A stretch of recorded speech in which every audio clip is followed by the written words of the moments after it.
Nagsimula ang kwento sa isang babaeng nagngangalang Athena na dumating sa bahay ng kanyang nobyo na si Axel. Sabik na inanyayahan ni Axel si Athena na mag-araro sa bukid nito, na unang tinanggihan ni Athena dahil papasok na siya sa trabaho, pero dahil sa pagiging marupok, pumayag na lang siya sa gusto ng kanyang boyfriend.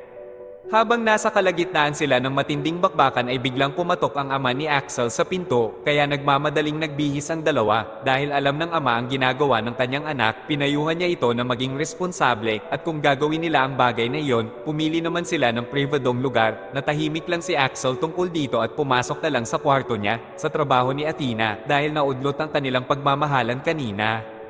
Tinawagan ni Axel si Athena para doon na nila ituloy ang kanilang pag-uusap, habang ginagawa ni Axel ang pagpapatangkad para mailabas ang kanyang init. Pagsapit ng gabi, nakipagkita si Axel sa mga dati niyang kaklase sa kolehiyo, at habang si Axel ay inaakit ng ex-GF niya na si Jel, ay biglang dumating si Athena at naiinis dahil sa ginagawa ni Jel sa kanyang boyfriend. Maya-maya, nag-usap ang lahat tungkol sa kani-kanilang trabaho nang biglang dumating si Justin. Ang ex-boyfriend ni Athena, inabutan niya ng barbecue si Athena at naalala ng dalawa ang kanilang mga nakaraan, kaya nagalit si Axel at sinabihan sila na bakit hindi na lang sila magkabalikan. Dahil dito, nagpa siyang umuwi na lang ang lahat dahil sanay na sila sa inasta ni Axel. Nagagalit si Athena at humingi ng tawad si Axel, at sinabing nagawa lang niya iyon dahil sa selos. Kaagad namang pinatawad siya ni Athena.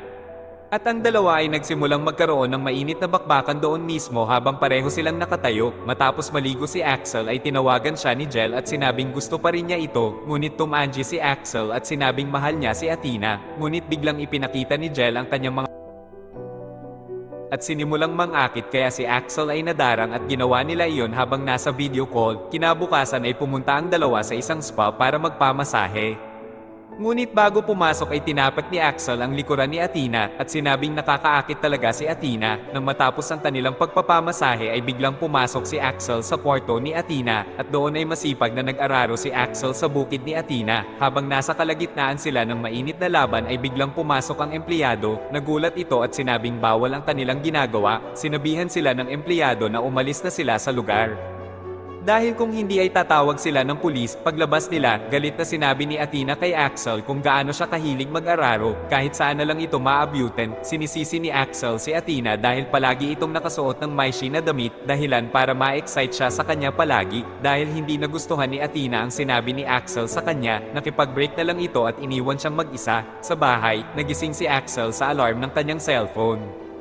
At nang makita niya ang wallpaper ni Athena ay bigla niya itong na-miss. Sinubukan niyang tawagan ito, ngunit pinili ni Athena na huwag sagutin ang kanyang tawag dahil iiwasan na niya ito ng tuluyan, at nagpa siya itong lumipat sa ibang klinik upang magtrabaho. Sa bagong nilipatan na klinik ni Athena, nakilala niya ang isa pang nurse na si Francis. Niyaya niya ito at nagsabay ng break time ang dalawa. Sa kabilang banda, ilang linggo nang nag-aalala si Axel dahil hindi na niya makontak at mahanap si Athena. Dahil sa frustration, napagdesisyonan niyang i-post ang picture ni Athena at ilagay ang caption na "Wanted Girlfriend", at bilang isang missing person, si Axel ay tinawagan ng kanyang kaibigan at pinayuhan na ang relasyon ay hindi lamang tungkol sa pag-aararo sa mga bukid kung kailan niya gusto, at dapat niyang maunawaan ang damdamin nila kapag may problema at igalang ang kanilang mga desisyon.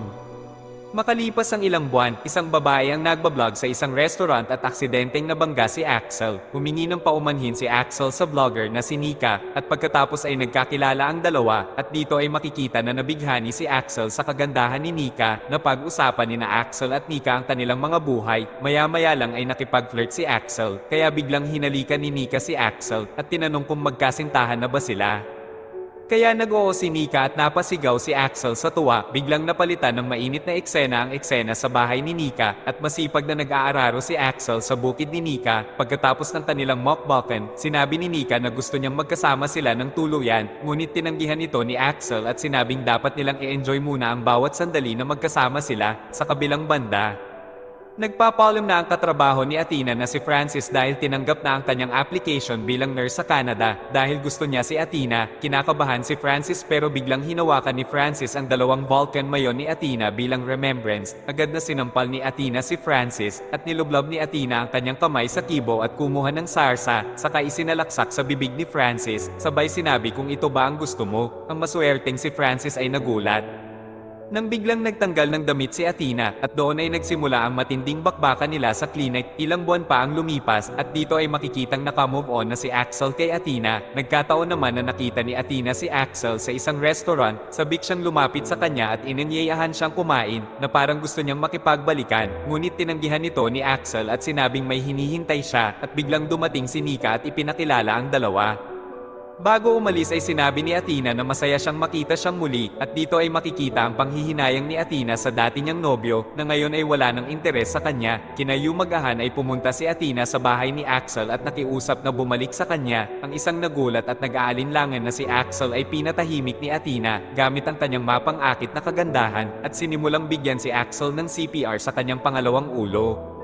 Habang umaasa na papayag itong makipagbalikan sa kanya, habang lumalangoy sa sensation si Axel, ay biglang tumawag si Nika, dahilan para magising si Axel at matauhan. Sinabi ni Axel na dapat itigil na ni Athena ang anumang binabalak niya, dahil mahal niya si Nika at dapat maghanap si Athena ng ibang lalaki na magpapaligaya sa kanya. Nauwi sa wala ang pagmamakaawa ni Athena kay Axel, dahil desidido ito na ayaw makipagbalikan kay Athena.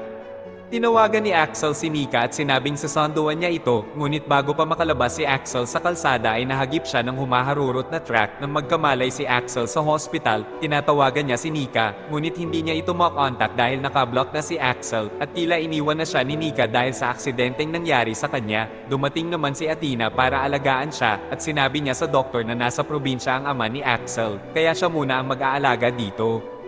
Pagbalik nila sa bahay ni Axel ay inesikaso siya Athena habang hinihintay nila ang pagdating ng kanyang ama mula sa probinsya. Nangako si Athena na aalagaan siya kaya pinaliguan niya ito, ngunit nahihiya si Axel sa kanya. Sinabi ni Athena na hindi siya dapat mahihiya dahil nakita na niya ang lahat sa kanya. Habang naliligo ay gumana na naman ang pagiging mahilig ni Axel at sinunggaban niya ang mga Vulcan mayon ni Athena. Pinipigilan niya ito dahil may fracture pa rin ang hita at braso nito, pero sinabi ni Axel ay hindi naman napilayan si Junjun kaya pumayag na si Athena. Habang naliligo ang dalawa, binigyan ni Athena ng legendary CPR si Axel sa kanyang pangalawang ulo. Kinabukasan ay dumating ang ama ni Axel at pinasalamatan niya si Athena dahil hindi niya pinabayaan si Axel. Sinabi ni Athena na gusto niya ang kanyang ginagawa at nangakong sasamahan si Axel hanggang sa gumaling ito. Dahil sa pag-aalaga ni Athena kay Axel, bumalik ang nararamdaman ni Axel para dito. Nagtapos ang istorya ng makalipas ang ilang buwan ay gumaling na si Axel, at binati ni Athena si Axel na may dala na cake dahil birthday niya. Tinanong ni Athena kung ano na ang update sa ipin-us ni Axel bilang wanted girlfriend, at kung wala pa ba siya. Sinabi ni Axel na hindi na siya missing person dahil nasa harapan na niya siya, kaya nauwi sa pagpapahid ng cake sa mga katawan nila ang dalawa. Hanggang sa nauwi sila sa mainit na eksena. Maraming salamat sa pagtapos sa ating recap for today. Huwag kalimutang mag-like, share, and subscribe para palaging updated sa susunod nating upload.